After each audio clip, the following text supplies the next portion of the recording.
النهارده لافيينا داخل المباراه بحضور بقى مستر محمود الاسيوطي وكابتن وائل حبيب وكابتن سامح الفيومي اللي متواجدين في المقصوره الرئيسيه هنا، يعني داعمين ومساندين لهؤلاء اللاعبين. وجول يا كريم يا عمر، يا كريم يا ولد. حلوه حلوه حلوه. الهدف الاول ده احمد ميسي. ميسي بيسجل الهدف الاول في احداث هذا اللقاء. لعب الكره حلوه قوي احمد ابراهيم.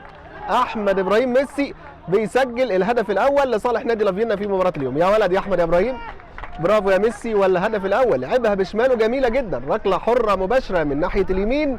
ولسه بقول لحضراتكم ادي ده الترجمه الفوريه، دي الترجمه الفوريه.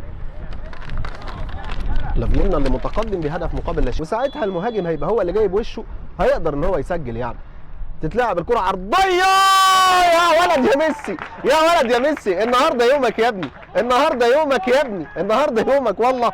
لعبها الراجل قال لي قول اللي انت عايزه بقى وخليك في الفلسفه بتاعه التعليق بتاعتك، واقعد قول العبها على ال 18 والعبها على نقطه البنالتي، والراجل جايب وشه والراجل جايب ظهره. انا ماليش دعوه بكل القصه دي، انا عندي قصتي لوحدي، عندي القصه بتاعتي لوحدي، انا المؤلف وانا المخرج وانا اللاعب الفنان وانا اللي بسجل اجوان. برافو يا احمد يا ابراهيم يا ميسي. هدف محمد شعبان سابها وتصويبه حلوه يا ولد يا ولد. ايه يا ابني ده؟ ايه يا ابني الحلاوه دي؟